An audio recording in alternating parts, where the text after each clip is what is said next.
Now in their second season, Leadership of the Leaf with more cigar knowledge and more leadership insights. Two great leaders smoking great cigars. Here's our host, Austin and Dice. Grab a drink and jump in with a cut and a light. Welcome everyone to another episode of Leadership of the Leaf. My name is Dice. My name's Austin.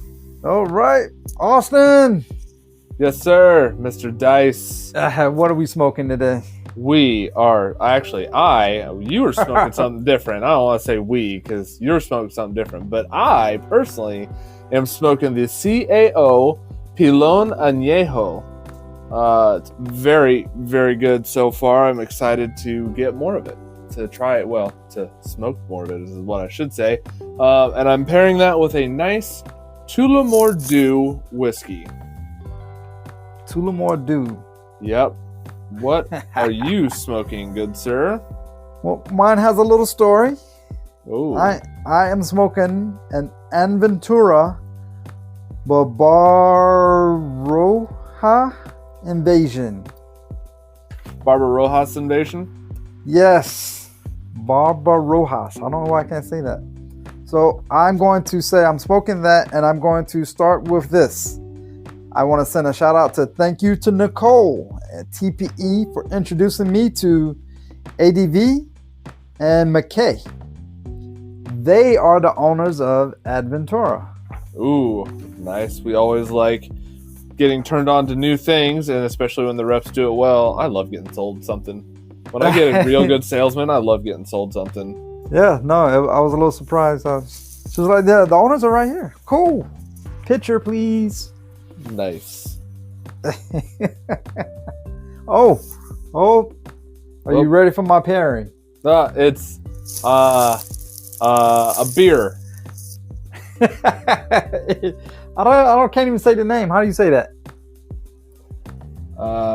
It is Jai Alai by Cigar City Brewing Company. Jai Alai. Yep, Cigar City Brewing. I was looking at Hennessy's, and you know what? I just took a stroll down the beer aisle or the fridge, whatever, and I saw Cigar City Brewing. I'm gonna pick up a case. I'm gonna pick up some of that. Sounds good. Sounds good to me, good sir. All right. So now that we've got pleasantries out of the way, we have a phenomenal episode for y'all today. First, we're going to talk about our cigar topic. As always, we love to start off with our wonderful cigars. We're going to talk the pros and cons of cigar smoking. Oh, pros and cons. I mean, I know for most of us, there's not that many cons, but we'll get into it. And then for our leadership, we're going to talk about the damaging effects of micromanagement. Correct. I remember there was a topic we was discussing about micromanagement, and it just kept going and going and going. I was like, you know what? There's more than just the topic we originally had. So there we go. It's going to be great. Yeah, I'm excited. But first, pros and cons of cigar smoking. Because smoking cigars is usually associated with wealth, sophistication. But you don't have to be those things to smoke a cigar. Many cigars are reasonably affordable, right? Yes. The CAO that I'm smoking, I believe I got it around $9, $10. Very reasonably priced. Very reasonably priced. But regardless, there are a lot of benefits to smoking cigars, and smoking can be a very pleasurable experience. It's well known that there are certain negatives associated with smoking cigars, but I want to jump into the pros before we get into the negatives. I always like to start off with a little bit of good before I go into the bad, Yes. As mentioned, there are some positive things associated with smoking cigars, and a brief look at some of them would be such as relaxation. Ooh, I always love coming out to the back patio and a nice warm weather. It's not warm right now. Well, it's warming up. It's April, right? So it's warming up. I always get asked, like, what are you doing this weekend? I was like, are you guys serious? You know it's going to be cognac and cigars? Relaxation all weekend. all weekend. Yeah, I love sitting down. We're both avid basketball fans. So sitting down, talking with each other, watching some basketball games. It's always wonderful. But Yes. yeah, cigars usually contain tobacco, right? Yes. It's weird how that happens. But tobacco contains nicotine. It's a type of stimulant that also acts as a depressant. When nicotine is absorbed into the bloodstream, it causes a surge in adrenaline that gives you that initial kick that you feel. But nicotine also causes your body to produce more dopamine, and dopamine is that lovely, lovely pleasure hormone that we always like. So you get feeling all relaxed. And then, of course, smoking is a ritualistic, I would say, habit. You get into your ritual, you get into your Zen mode of picking out the cigar, picking out your pairing, whatever it is.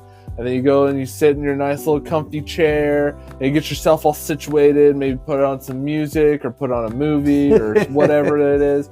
And you cut and light and you just sit back and go, yeah. You ever get all set up for your cigar and you got your music and you're holding your cigar in your hand? You cut it, you just haven't lit it yet, but yet you're already somewhat relaxed just by holding that cigar, just the placement of it, what is about to go down. Yeah. You look behind you, it's about to go down. Just wait for it. Just wait for it. It's ideal for people who sometimes become stressed at work or need the occasional respite from stress at home. I mean, Lord, I'm about to have a 5-year-old. I need some respite from stress. That little dude runs me ragged. Smoking a cigar usually means you have to go outside or at least to a smoking room, to your own special space, right? Yes, and I definitely have that. Yeah, so you remove yourself from a stressful situation. You compose yourself. You go outside, you gather your thoughts. You take deep breaths, right? You don't inhale the smoke. Just saying. But you take those deep breaths and you just kind of go, and taking deep breaths actually activates your parasympathetic system, which is a system in your body which also calms you down. Don't know if you guys know that or not, but that activates your fight. I did not. Your fight or flight response is the sympathetic versus parasympathetic, and your flight or fight or flight is the sympathetic.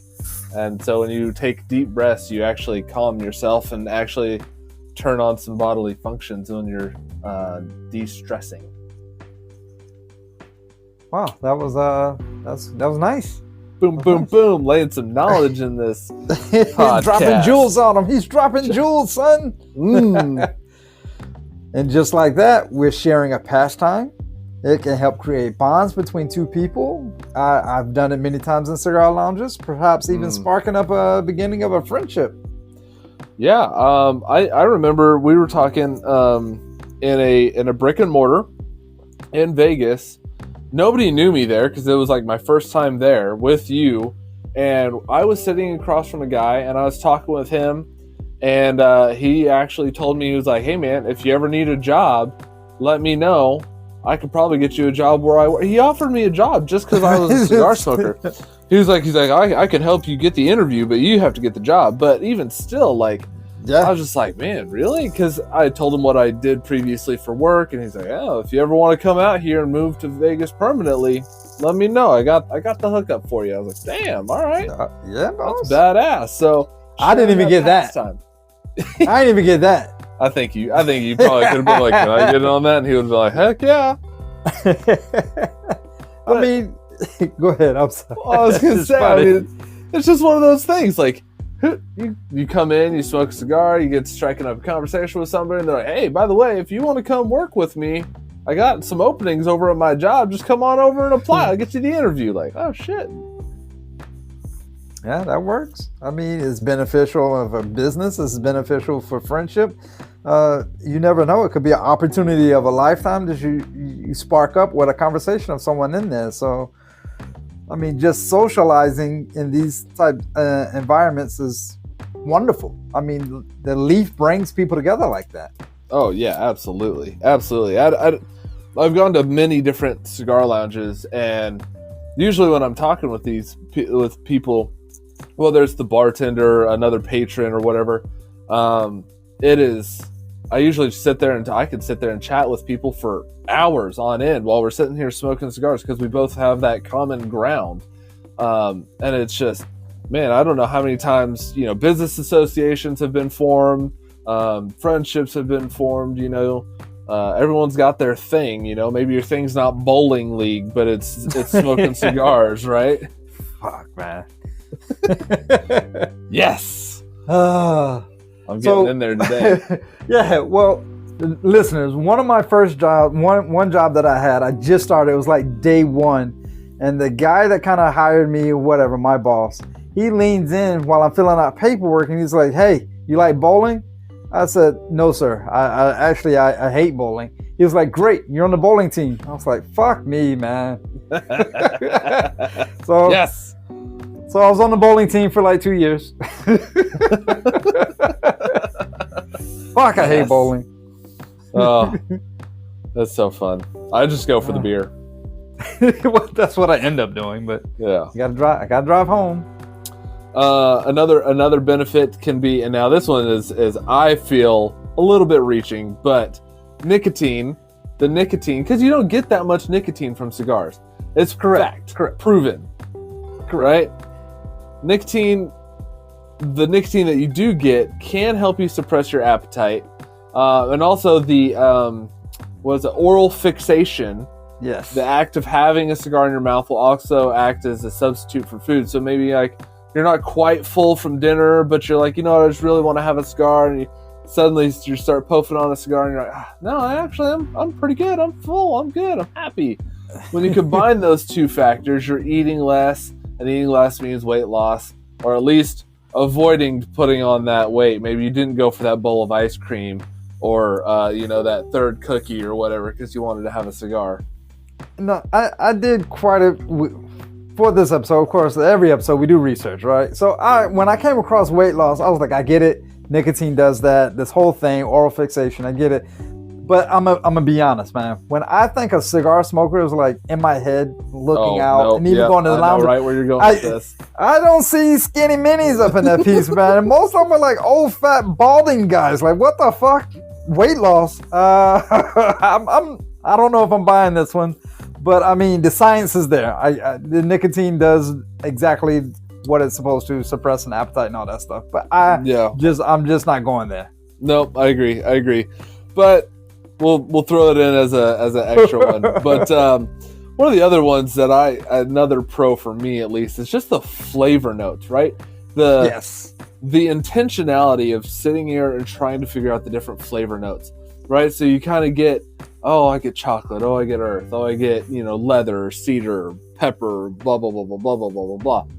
Right? Cigars are more flavorful, obviously, than like cigarettes. And that taste, can sell for quite a bit. But, like modern cigars, like the acid Cuba Cuba, take the flavor aspect even further and add spices and other ingredients for more taste. There's a Buffalo Trace cigar, and that tastes like it. I've had it. It's okay. Okay. I was not impressed, I'll be honest. But it's a button stick, so it is. And in fairness, it's been a couple years since I've had it. Okay. But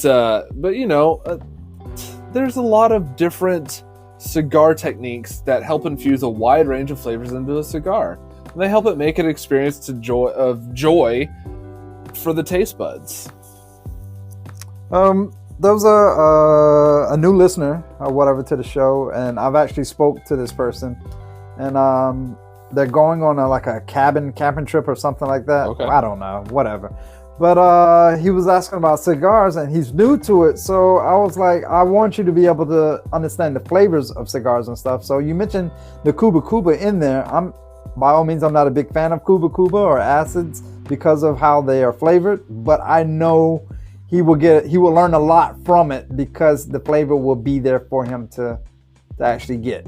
Yeah. It's not trying to sift through the smoke and ash. We're like, I taste chocolate, maybe. Nah, he's gonna get something instantly. Yeah, there's a couple people that I've turned on to an M by Macanudo Java. Oh yeah, because they're big coffee drinkers, and so I'm like, here, try this Java, you'll like it. And they're like, oh, what's it taste like? I'm like, it tastes like Java, like coffee. But really? oh, all right.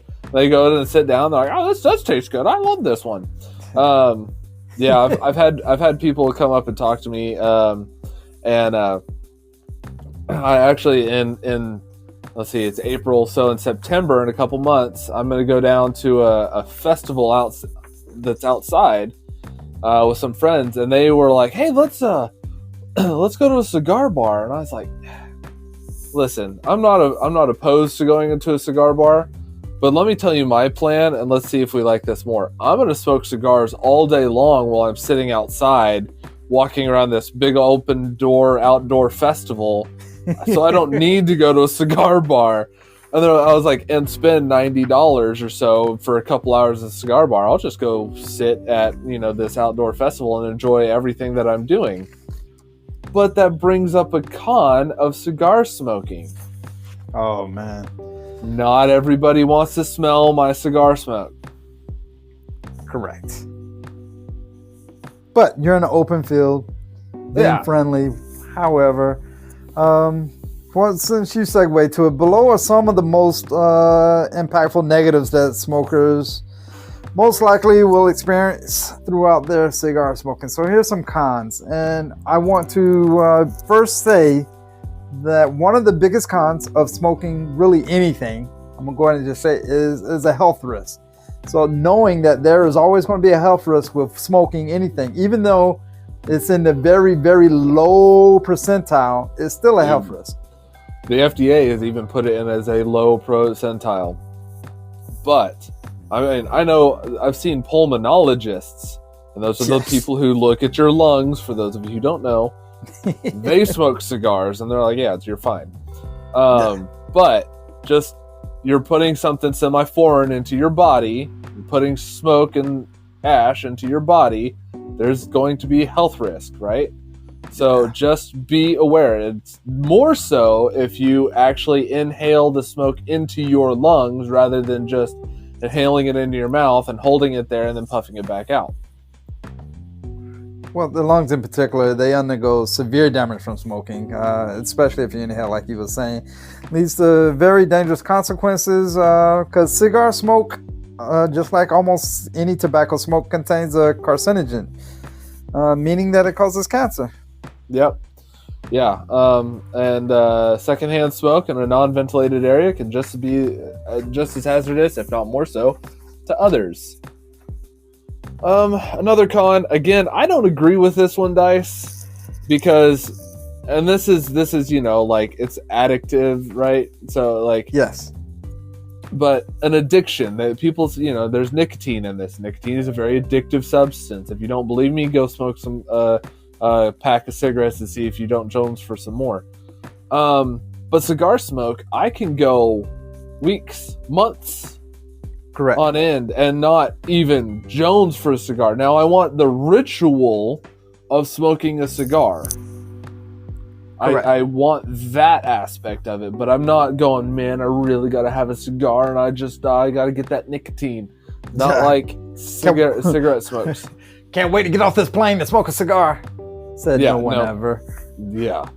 Yeah, exactly. I mean, if you don't believe us, just sit there and think about all the people like, in the Northwest, the Northeast, and they have, they got to try to find some place to smoke cigars. If they don't smoke inside, they got to find a place outside in the middle of like 14 foot of snow to go smoke a cigar. Those people ain't doing it. They're sitting in their house going, nah, I'll just smoke later when it warms up. Yeah. Well, it's been proven cigar sales have dropped. Yeah. Have always dropped in the wintertime. 100%. Yeah. And that's, so addiction, I get it. It's nicotine. It could be addictive. Just be aware of it, which can lead to withdrawal symptoms. Withdrawal symptoms can include cravings, anxiety, a mental fog, increased appetite, headaches, dizziness, cough, fatigue, depression, all that sort of stuff. If you have withdrawal symptoms from nicotine. But like I said, I just don't see it with cigars. Well, the reason, because I was looking at it, the reason why it's on there is not everyone is the same. So some people have an addictive nature to them. Yeah, so addictive personalities. Yeah, so sometimes it could be just the nicotine actually like pulling them in, or it could be the fact that they want to collect them all like Pokemon or something, you know? Yeah. It's an addiction, so it's always going to be there, like gambler's addiction. Gambling doesn't have nicotine in it, but people do gambling all the time. Even like they need to pay their rent, I can double my rent money, right? Yeah. So it's just an addiction by nature of. I think it depends on the person. Now, you or myself, I don't believe that that's going to be a problem. No, I agree. You in your first third? I am definitely in my first third, sir. Yes, me too. So I'm getting deep cocoa notes, and aged tobacco and leather, which I would expect for aged tobacco since it was literally called a Pilon aged. Not really spicy. For being a darker cigar, it's not spicy at all. Yeah, it's very, very, very good. I'm interested to see how it changes because it's almost chewy. For me, mine, I'm trying to think in the candy bar, not the chocolate, not caramel. Nougat? Nougat. That's the word I'm looking for. That puts me in the frame of mind of nougat with this, with black pepper. So it's like if I had nougat and someone sprinkled black pepper everywhere. That's what I'm getting. Black pepper is definitely in the hint. I don't know. I made a mistake. I should never have drank beer. I love it. Change one thing for this guy and he just goes to shit. Teaches me a lesson. Yeah, go fuck yourself. All right. So it's our first third. So another con is, I alluded to it earlier, unsociable. So again, if you're smoking around people who are non-smokers, they may not want to smell your cigar smoke. I know my wife, she doesn't mind coming out when it's warm. But there's times where she's just tired and she goes, I don't want to have to take a shower tonight before I go to bed. I just want to go straight to bed.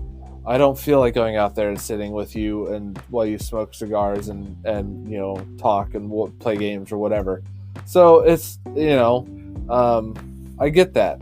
I understand. So there's an unsociable aspect to it as well. Well, I do know that many places are now forcing more smokers outdoors because there's more banned indoors, especially in the United States. Oh, meaning yeah. that you have to go outside and smoke a cigar. And like if the weather's nice, like with your wife, she might come out. But if the weather's not nice, majority of people aren't going to go out there and be like, you want to smoke a cigar? And that deuces. Yeah. So it takes away that social aspect of it. Yeah, and not to mention, if you do smoke inside, your house is going to smell like smoke. You're going to get that color. You're going to get that yellowing color of smoke. You know, and it's hard on your electronics. You know, ash and stuff is being put in the air. It's very hard on your electronics. So people may not want to come over to your house and sit there and have you smoke around them and then have you leave and smell like smoke. Well, I know you try to kiss the lady after smoking a cigar, and she's like, "Oh, my motherfucker." Yeah, no, you gotta brush them teeth, boy. Brush them pearlies. Yeah. So there's also that aspect. Not going to be kissing my ashtray mouth. Yeah. No, I mean, there. You know, if you're lucky enough to find a girl who actually smokes with you and everything else, then that may be a different story. But not a whole lot of people smoke cigars. There's just not that many of us. I think it was like 10%. I think it's less than that. I think it was less than that too.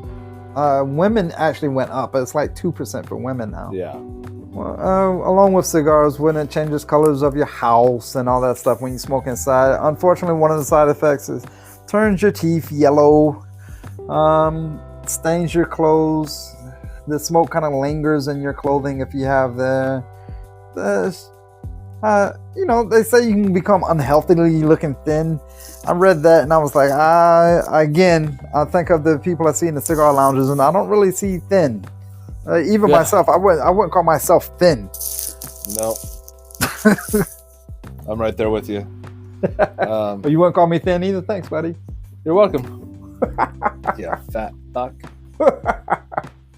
Kidding. I'm kidding. Another thing is the cost, right? Tobacco prices are tobacco prices. But the tax on tobacco varies state by state. So the cost can put some people off, especially if you go to places like California. Their tobacco tax is ridiculous. We talked on a sidebar about California completely banning tobacco sales in general to anyone born after 2007. That's what they're talking about. The cost. Inexpensive cigars, they're okay, but you're going to want to spend, most people spend, I think the average is somewhere between $8 and $15 a stick. Yeah, when I was reading about costs, I was thinking about it. I was like, cigars are 100% or more of a luxury item, just like 100%. Drinking or anything else you do, because even if you spend $3 for a stick, right, you're still pretty much rolling up $3 bills and lighting that on fire. That's exactly what you're doing. But 100%. The aspect of actually going through the ritual of smoking a cigar for $3 or how much ever you're willing to spend is definitely something that you have to budget throughout. Like, I'm not going to buy cigars if I need to buy a week's worth of groceries. Right. I'm going to be smart about it, but it goes back to that addiction thing and this whole full circle or whatever. So the cost is actually a con depending on how your livelihood is. Right. But, for me at least, and this is kind of what I think, right? A cigar lasts, let's just say, an hour to an hour and a half, right? Right. So if I smoke 2 cigars, that's 2 to 3 hours, roughly. Okay, 2 cigars is going to cost me at what I usually spend on cigars, let's say a top end of $15 a pop. That's 3 hours, that's $30. That's $10 an hour, that's not bad. You go see a movie that's 3 hours long, right? You're going to spend at least, for you and your wife, you're going to spend at least $30 on tickets, another $20 or $30 on refreshments, and you're gonna end up spending $50, $60. So, and what do you get out of that? You get popcorn, drinks, and to sit and watch a movie. That's the only time I really eat popcorn. Yeah. Well, I get it. Well, I don't know. I guess I'm weird like that. That's fine. One of the last cons that I found, which I had to add in here because I thought it was funny. I thought it was so stupidly funny. So I was like, okay, we're going to add it. It's a con, right? Smoking cigars is a fire hazard. Yeah. Let's talk about how these things are a fire hazard. It makes me giggle. I didn't put it in there, but one of the first lines in there was talking about smoking a cigar near flammable items.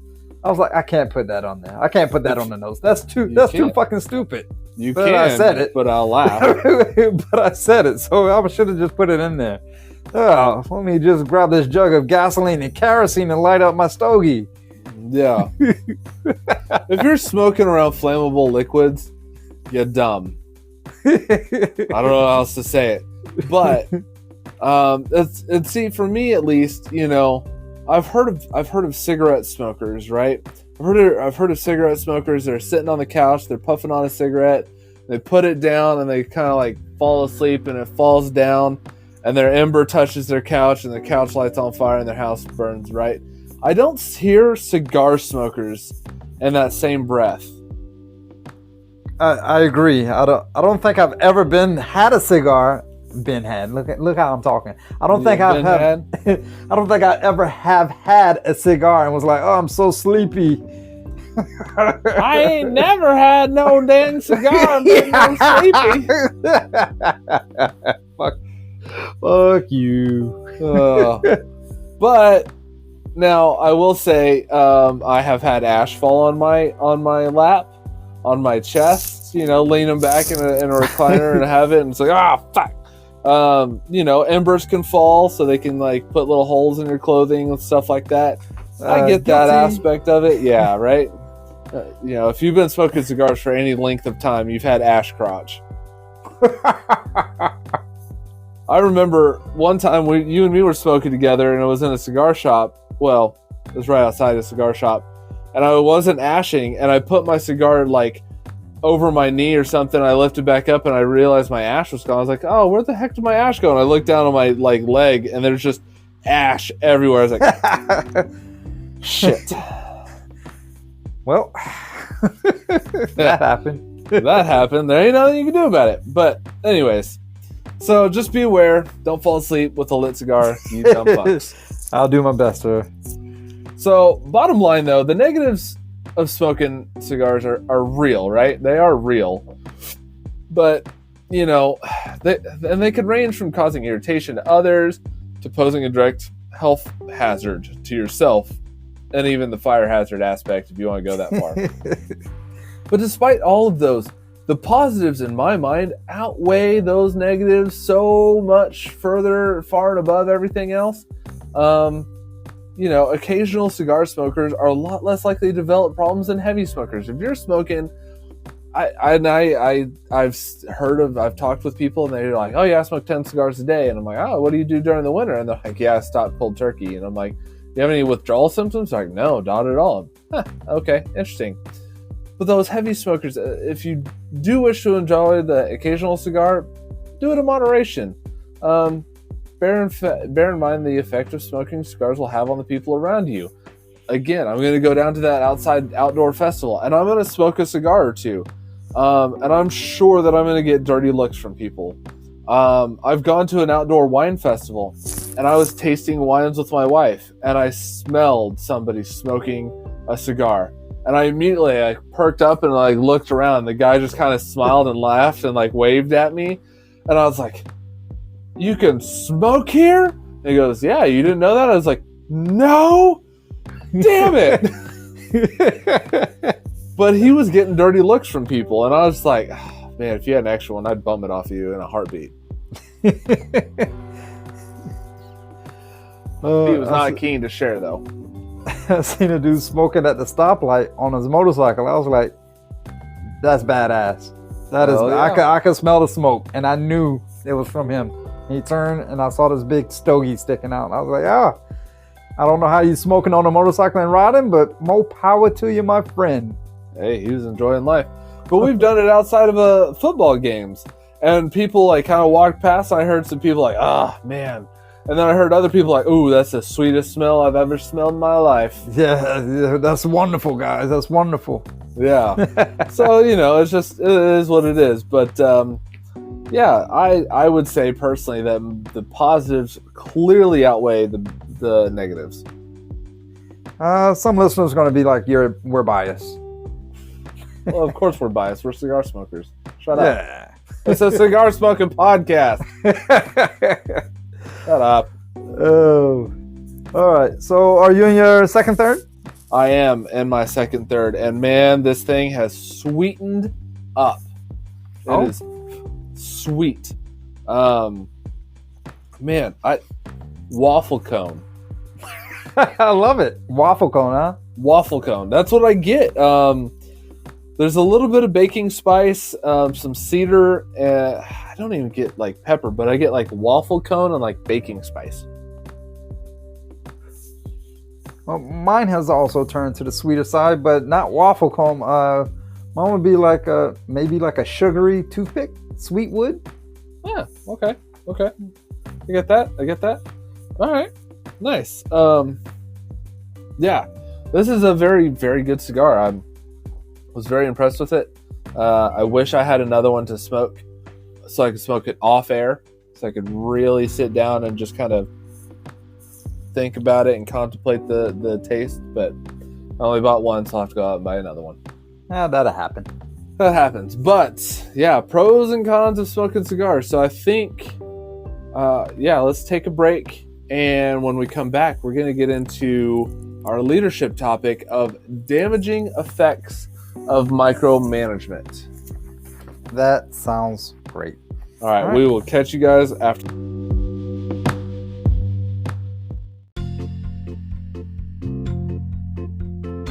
All right. Hey, everyone. Thanks for listening to Leadership of the Leaf. I'm just letting you know, if you want to see what kind of cigars that myself, Dice, And Austin, what we're smoking on each episode, check out our Instagram on Leadership of the Leaf. All one word. at Leadership of the Leaf. And please, leave us a comment. Send us a message with what other questions or what you guys are smoking on. Maybe you guys have some suggestions for us that we'd love to give it a shot. At Leadership of the Leaf on Instagram.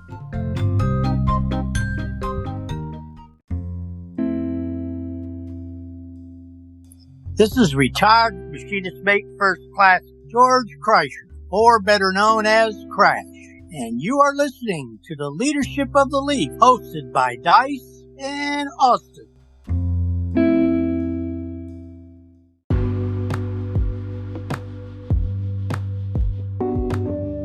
All right, welcome back to Leadership of the Leaf. Before the break, we talked about the pros and cons of cigar smoking.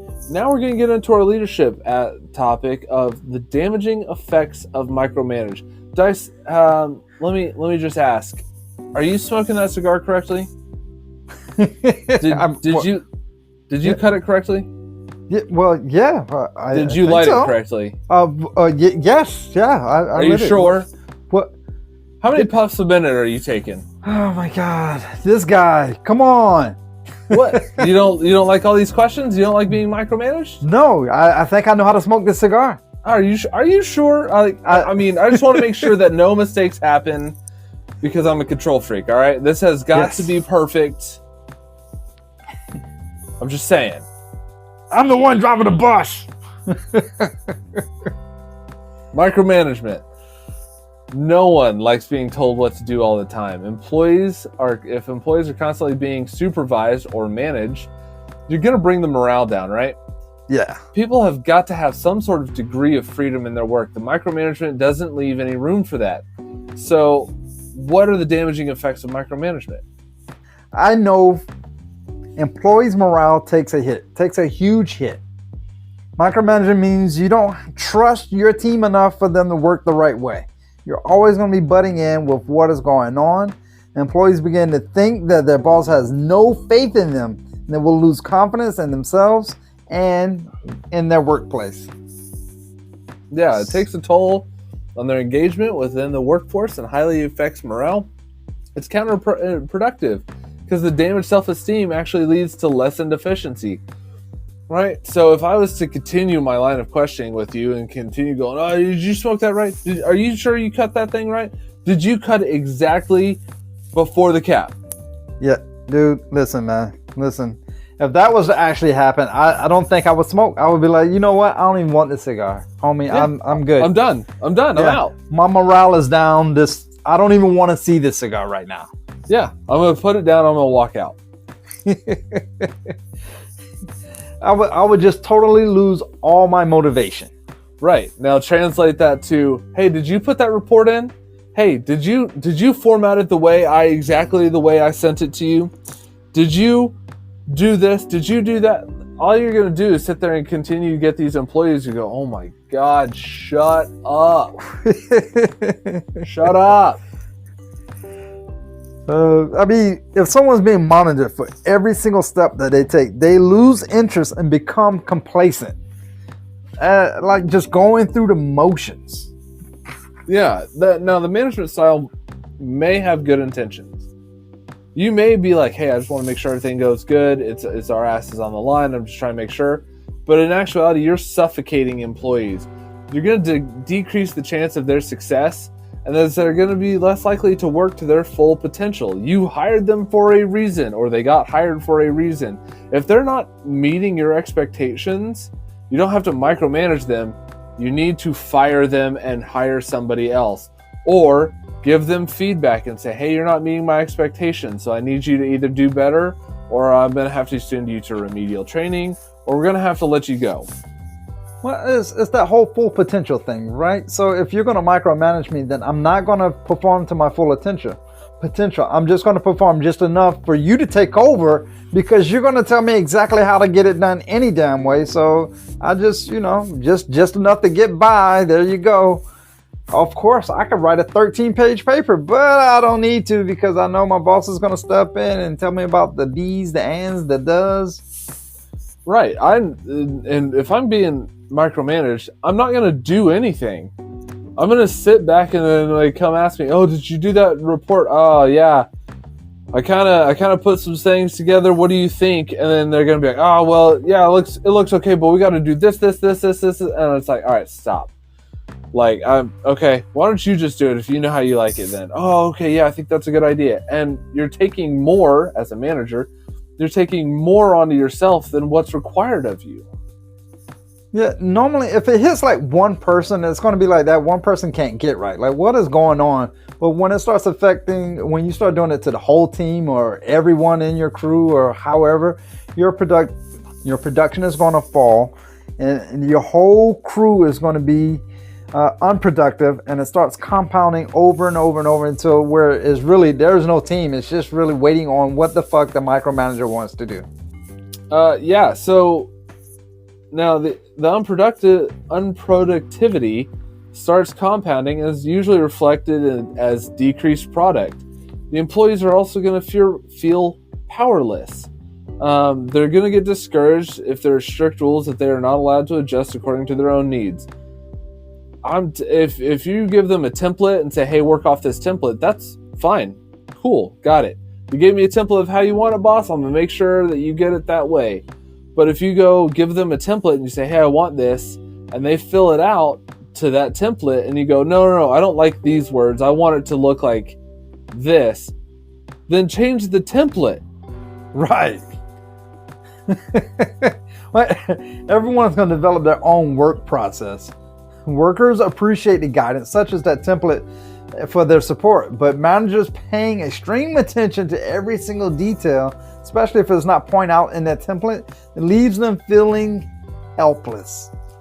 Yeah, I mean, I just had a project at my work, and it was a tasker, and we had to type up basically a slideshow, and this slideshow went through 5 iterations to arrive back at the exact same mother trucking template that we submitted the first damn time. And I was like, what? Why? What's the point? Why did we do all of this extra work? It took an entire day for this one task to get done that should have taken, I don't know, an hour.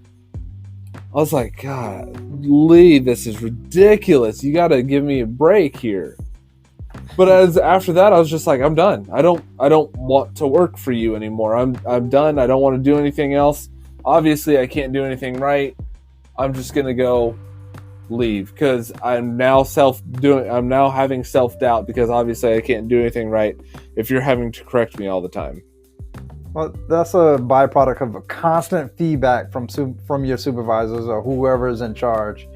You develop that feeling that I don't have my own capabilities of getting anything accomplished. I'm worthless. Yeah. Micromanaging style makes their team feel like they're being scrutinized at every single point.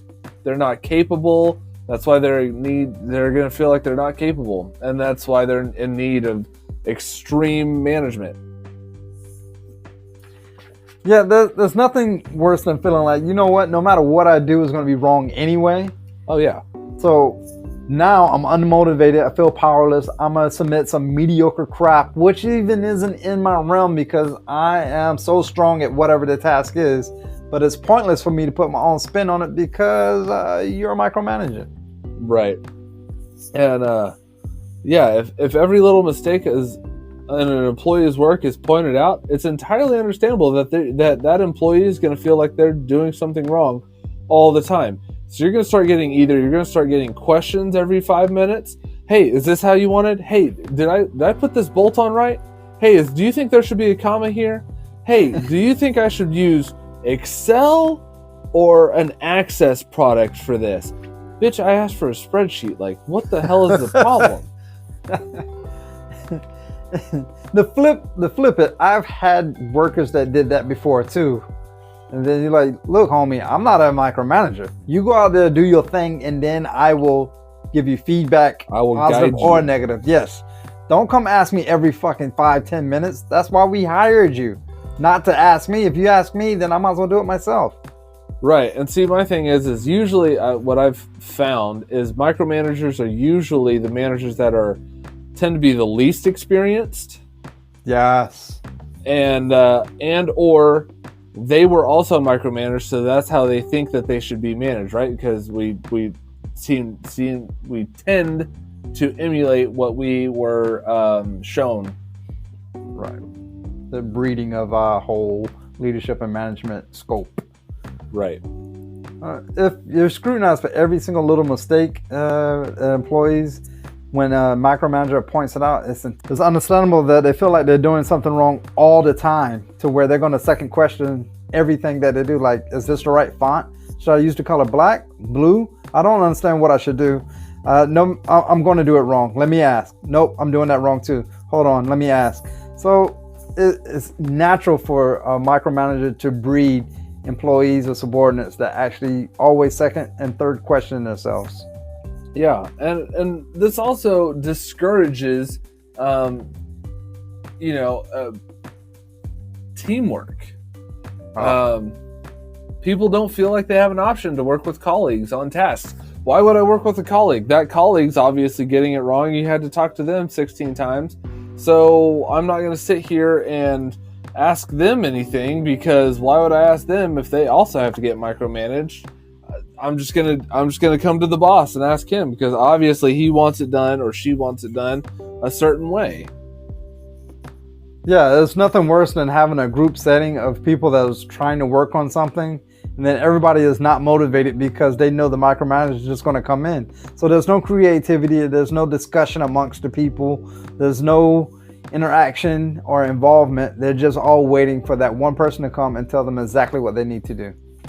Yeah, so when you're involved in each project or task that the person is doing, and they have nowhere else to go to discuss it, it's all directly with the manager. This is not good for individual performance, nor the company's performance. It also leads to non-existent relationships among colleagues and creates a less friendly workplace. Because again, why am I going to go talk to that motherfucker when you just sat there and yelled at him for not using the right font? Why? Obviously, he doesn't know what the hell he's doing, so I'm going to go over here and just ask you, because obviously you know what the hell you want.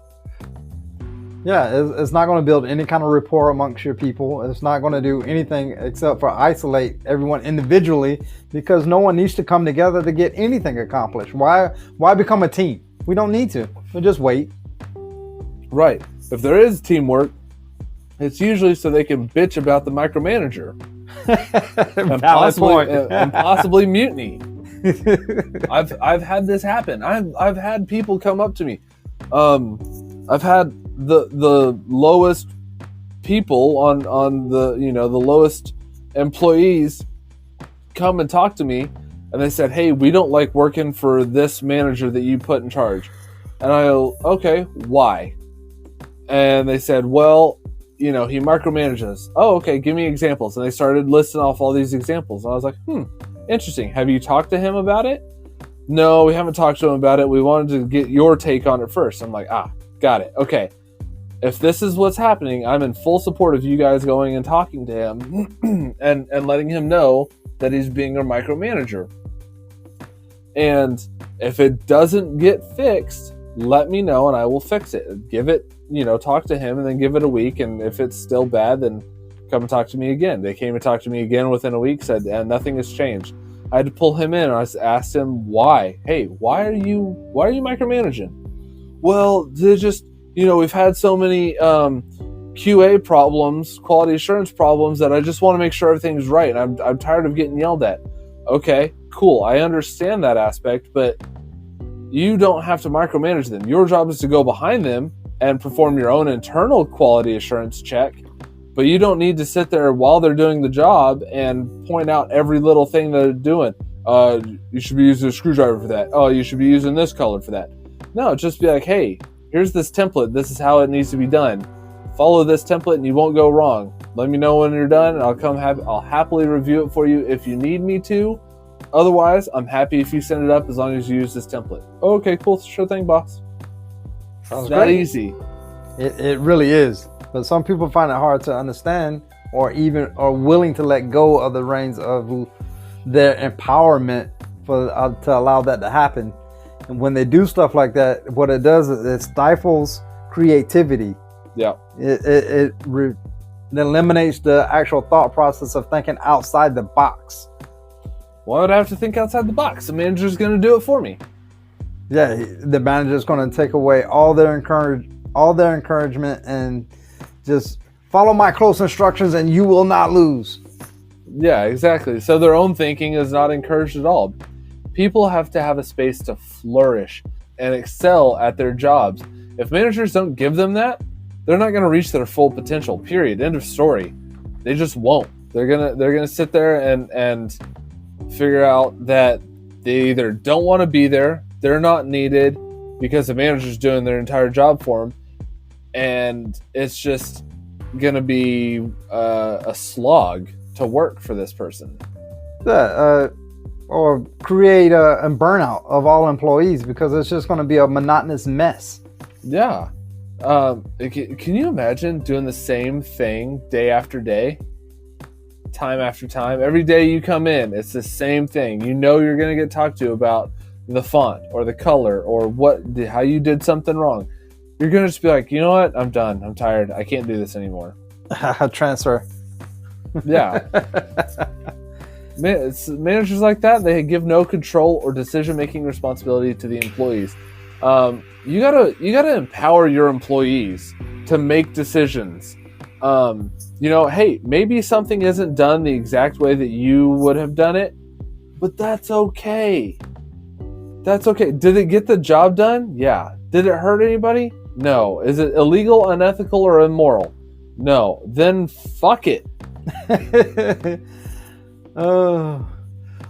Yeah, well, it's one of those things where micromanagers are never satisfied. Yeah.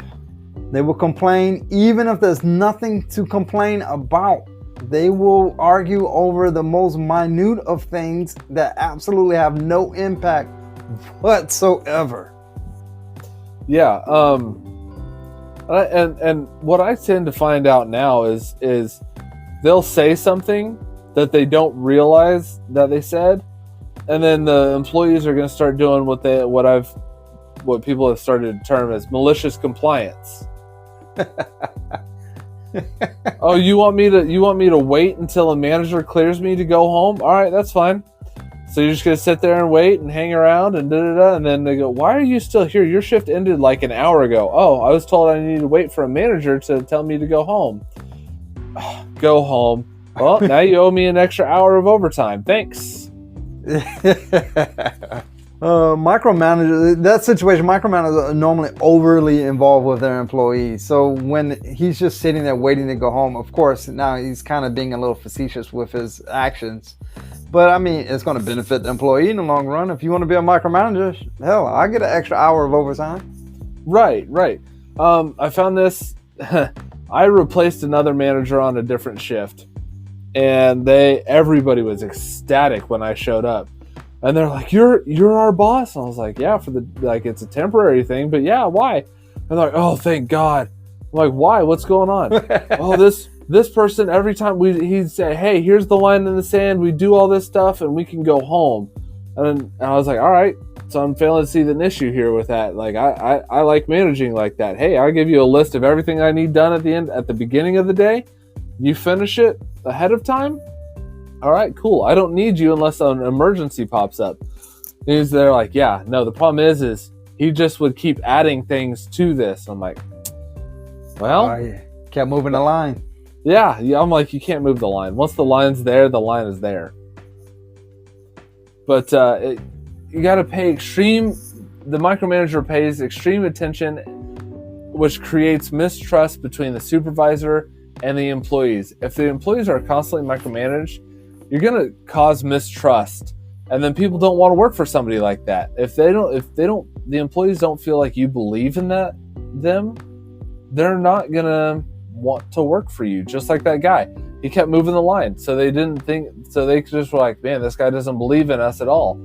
I said, I believe in you, but my initial line was a lot further out than his. Here's where I think you guys can get to by the end of shift. They're like, man, that's a lot of work. And I'm like, I believe that you guys can get it done. Go forth and conquer.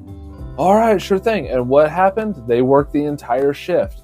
This guy would sit there and shorten this list, and then just keep adding more stuff and more stuff and more stuff and more stuff. And I'm like, nope, I will write it up on a board for you guys, and you will not see me touch that board other than to add check marks to things.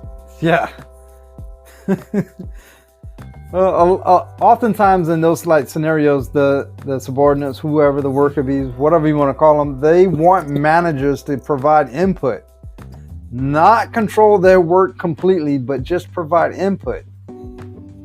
So if you keep moving the line, then you're controlling their actions by keep moving the line forward and forward and forward, further out. So not only do I don't trust this line that you're drawing to start with, the input you're providing isn't even input. You just completely just keep adding more work. This is dumb. Yeah. And you know what ended up happening? More and more people wanted to transfer off of his shift. There's a study by Trinity Solutions that found that almost 70% of employees consider changing jobs if they experience micromanaging behavior. And I would go so far as to say that most micromanagers tend to not allow people to have a healthy work-life balance. Which, according to a recent study, 63% of Americans and 65% of British people, a study between Brits and Americans, value a healthy work-life balance over better pay. I definitely will agree with that, especially nowadays, as we talked before about the industrial moving up the whole different industrial ages of the world. I mean, once you develop that mistrust like that, it is 100% frustrating. And I can understand someone looking for opportunities where the manager or whatever career field that they're going to have more of a trust in their actual input as opposed to telling them what their input is going to be. Right, and that's where you get to this aspect, this new quote unquote new aspect of quiet quitting, where people are just doing the bare minimum to get. Hey, you hired me to do expense reports. I'm gonna do expense reports. Don't ask me to sweep the floors. Don't ask me to do anything else other than expense reports. That's what you hired me to do. I'm not doing anything else. Meanwhile, that person is on Indeed or Monster or whatever, and they're looking for another job. Yeah, until they find what suits their needs or their work-life balance better. Right, exactly. It also can affect employees' well-being. Micromanagers is very stressful for people. It can often affect their physical and mental well-being, as to where they always feel, not just in work life, but in other parts of their life, they feel like I can't get right no matter what I do. Yeah, and you never know what somebody's going through. As a manager, you should always try to get to know your people and try to know what they're going through in life. But you never know what somebody's going through. So work is usually a huge part of everybody's life. You spend 8 hours a day with these people. The other, let's say 16 hours is called 2 of those hours getting ready for and then traveling to and from work, depending how far away you live from work. And then the other, and then you get maybe 8 hours of sleep. That leaves you 6 hours at most to spend with your family or at your house or with your own life. Yeah, and you want to spend that time thinking that one, you can't get right, or like no matter what I do is incorrect. You can develop like a sick feeling in your stomach. It can create anxiety. It even can bother your sleep. Yeah, There's strong evidence that confirms autonomy and longevity are directly linked. So working in a micromanagement environment will negatively impact people's health in it. I don't know how many stories I've read of people going, I quit this job because this person was micromanagement, and as soon as I quit, 8 other people quit in the next 2 months, and so they called me to ask me to come take my old job back. And I told them to get bent because I already had a better job lined up at that point. I was like, no, I'm not coming back to work for you ever. Well, yeah, if I go somewhere and I feel appreciated, like, oh my God, you guys actually listen to what I said? Boom. I mean, the pay could be a little less or whatever else it could be, but my voice is being heard. Yeah. And that's a lot of people just go, hey, look, I want to feel valued. And especially with Gen Z, millennials, they're becoming a larger and larger part of the workforce. The days of staying at a company just because of loyalty are ending. They're ending. That's dead and gone. So people are not afraid to go, no, you want to micromanage me? All right, fine. I micromanage me all you want, but I'm going to sit over here and look on Indeed during work time and try to find another job. Because it's going to affect things outside of work. Micromanagers affect things outside of work. Usually that stress that comes with being micromanaged at work spills over into other people, into the other parts of people's lives. It usually has a drastic effect on work efficiency, but it can also cause damage to life outside of work. People's jobs are an integral part of their life. Why would you cause extra stress on that? They're already stressed enough with the world we live in. They have to deal with the pandemic, wars, economy, paying their bills, all that sort of stuff. And now you're going to add being micromanaged as a stressor on top of that? Toxicity has a ripple effect, and it doesn't just stay confined to a workplace. It actually definitely spills over. Yeah. And if that's causing them harm, it's only a matter of time before it starts to ruin other things as well. Toxicity, like you said, has that ripple effect. Maybe they're having problems with their spouse at home, and so being stressed at work is going to cause them to be stressed at the house, and that's going to have that ripple effect. And maybe they're having problems at work because if they're so stressed they're causing that stress, having problems at work because they're stressed at their house. And so then you have to then you're trying to micromanage them, and that's causing more stress, which causes more stress at the house, and it just compounds everything. I know as a micromanager, where it's definitely a differ from leadership. A leader is going to have vision, right? Is trying to look forward to the future, like the bigger picture of everything aspect. As a micromanager is only really going to focus on the day-to-day. As a regular manager is going to focus on the day-to-day, but also the week-to-week, the month-to-month, and so on to the future, to where they're going to be able to eventually work towards that bigger picture. But a micromanager is only trying to look at that day-to-day aspect. Yeah, they're hyper-fixated on every little detail. And as a result, everybody is busy getting things just right every single day, and there's no long-term business plans in place. If you're worried about what font to use, what color to use, is the format of this report right, when it doesn't really matter as long as the report gets done, you're not sitting there thinking about how can I bring in new customers, how can I make my employees happier so they produce more.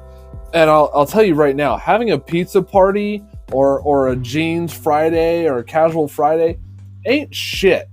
Those aren't anything. In the long run, when a micromanager is only looking at that day-to-day aspect, it's going to hurt the company in the long run. So if my micromanager is like, I need these 10 widgets perfect every single day, and this is how we're going to do it, and this is exactly how I want it done, my potential may be to do 20 widgets a day, and in the long run, the company needs over 500. But I'm stagnant to only doing 10 a day. So what is that going to lead the company? They're going to be behind the power curve because my micromanager is only focused on those 10 when I know I can do 20. Right. So you get, let's say, 20, you get only like 20 working days a month at best usually. So if you're focused on the little things, you're not maximizing those 20 work days. That's not including holidays and time off and everything else. But most micromanagers just give out preemptive advice and ignore their employees' needs. This causes them to be demotivated and burnt out, like we said. Yeah, why would I even try to think outside the box and focus on anything other than whatever this micromanager wants? You know what? All you do is harass me anyway, so this what the fuck you want? That's what I'm gonna give you. Nothing more, nothing less. This is it. This is that quiet quitting. This is it. This is all you're getting. Not like excessive supervision helps the company because employees can't perform to the best of their abilities. They're going to make up the workplace, and this style of management ends up harming the company. Because in the long run, it's again, I can do 20 widgets, but this motherfucker keeps harassing me. So fine, here's your 10 widgets, and maybe I slow drag the 10th widget for the next 5 hours throughout the day because I don't want to do anything else. Yeah, you're just going to yell at me anyways for not doing them right. So that was like a lot of stuff with micromanagement. So why do people even micromanage? What is up with it? Why do people do that? Well, I think, like I said before, either they're new, that's how it was modeled to them, or they have fear of failure, an extreme need for authority and control. They're either a control freak, or like I said, they're inexperienced. They don't have those leadership skills. They have leadership, in my opinion, is an art. It is an art form. So if you're trying to lead a team, you're not going to sit there and get good results out of people when you don't have the skills to bring that creativity and everything else to the top. Yeah, because what leadership is just trying to get a group to focus in the same direction and all to get the same goal accomplished. But if you're micromanaging on a day-to-day aspect, your whole goal that you're focusing on is going to be just getting that 10 widgets or that one report or slideshow or whatever done just for that precise moment. Right. Usually managers don't even realize they're micromanaging, and it's not something they actively choose to do. However, due to some mistakes and common characteristics amongst leaders, even smart people sometimes become the cause of micromanagement. Again, sometimes people are oblivious to it. They think they're leading a wonderful team, when in reality the team's talking shit behind their back. That never happens. Yeah, all right. Micromanagers, they discourage teams from independent decision making and resist delegating work to people without even realizing it. Independent decision making is key in workplace. It definitely. I know we've been going over micromanagement for quite a bit. I get that, and I understand aspects where it's bad. But I'm gonna have to throw, I guess, a pro in this micromanagement cog that we've been doing. So I understand that we want to have our employees and everyone creative, think outside the box, full potential, this whole nine. But every now and again, not every project, but every now and again, there's going to be that one special project that it absolutely needs to be micromanaged. That one special, like one widget. I need this one widget perfect. We have the president of quality inspectors or something coming to, and I need this one to be perfect. If it's not perfect, we're going to get a big fine or whatever the fuck is going to happen. So yes, I'm going to scrutinize every fucking detail for this one project to make sure it's accomplished. After that, then we can go ahead about our normal life. That's so few and far between. It's that the micromanagement, in all reality, it creates unstable relationships with other team members, and the workplace becomes toxic if it's done longer than the short term. And it's an easy style to fall back on because, again, most people kind of have that mindset. If you want something done right, you got to do it yourself. That doesn't go with everything. Normally, if I step in the role and I start micromanaging something, normally my crew or whatever be like, man, Dice, what the fuck, man? Why are you micromanaging this shit so close? What the fuck is going on? Then I explain, and then they're like, oh, I got it. Okay. So sure, they'll deal with me or they'll suffer for whatever that's going through. but I definitely don't want to stifle my team. I definitely don't want to put a pause on anybody's creativity. Yeah, it's like I said, it's an easy one to fall back on. It's definitely an easy leadership to fall back on and get in that routine of just double checking everybody's work and then stifling that creativity. And next thing you know, you are that micromanager. You gotta let your people be people. And again, I find that inexperienced people tend to be the worst at this because they have no idea. They don't know how to lead. They don't know how to do these things. And if there's nobody to train them, right? Then they're just going to keep going with whatever is natural to them.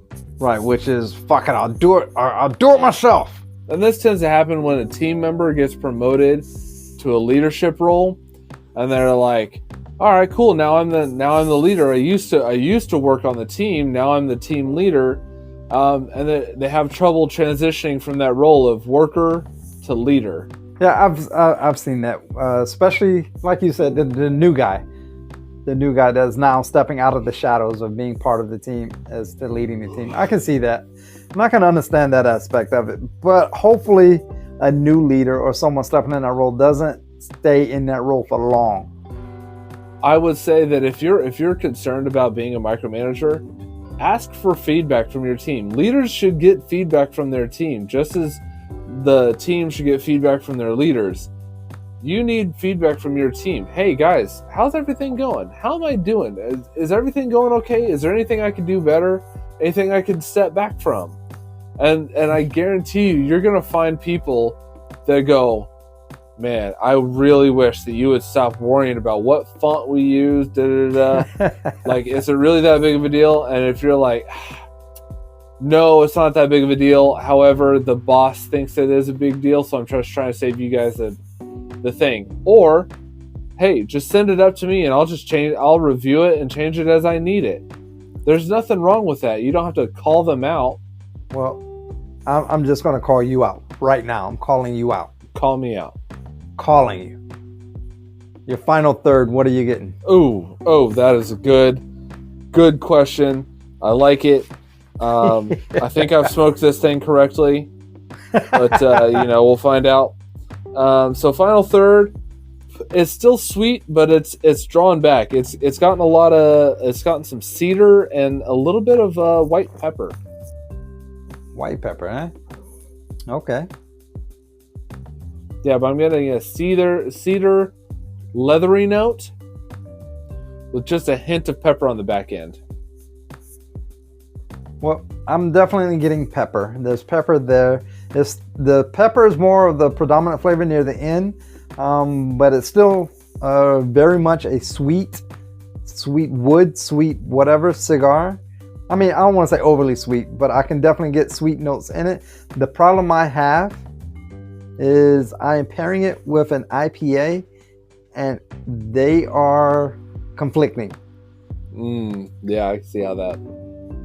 Now, this cigar actually would have went perfect, almost perfect, with VSOP, Hennessy VSOP. Well, that's what you get for stepping outside your comfort zone. That's all I'm going to say. Oh, you're going to burn me. Oh, yeah. It's okay. It's okay. It's all right. It's all right. But, yeah, this has been, I think that's been a great episode. One more question. Don't try to kill my vibe, sir. Oh, I'm sorry. Did I throw off your groove? You threw off my groove. Oh, I'm sorry. Wrong lever. So, your cigar, you said you only purchased one. So, I'm curious. You had to go back. Single, 5-pack, or box worthy? Definitely a 5-pack. I want to smoke another one before I give it a box worthy type thing rating, but I would definitely not be upset if I had a 5-pack of these in my humidor. I feel like I rushed through the first third. I've been enjoying this cigar. CAO is always one of my favorites. They put out great cigars. I'm a huge fan of CAO and what they do. But yeah, this has not been a bad cigar. I would say 5-pack. for sure. I don't know that I'd be willing to smoke a box. All right. Well, my Aventura is a phenomenal cigar. It is 100% perfect pairing for Hennessy. I can tell from the flavors, from everything about it. I wish I did pair it with Hennessy, but instead I used this IPA. As of right now, I would say it's a 5-pack. I would love to try it with Hennessy. If it goes as well as I think it does in my head, definitely a box. Definitely box-worthy cigar for me. Interesting. Do you have another one? I do not. Tisk, good sir. That doesn't mean I can't pick up another one, but... Well, yeah, I was just curious if you had one, so you can try it. Actually, I tried to pair it with this beer. Yeah, well, I would say pair it correctly. All right, well, I've enjoyed this episode. Micromanagement is one of those topics that gets talked about a lot, but I think there's not really a good way to end micromanagement unless the micromanager gets feedback from his team or her team. And woke.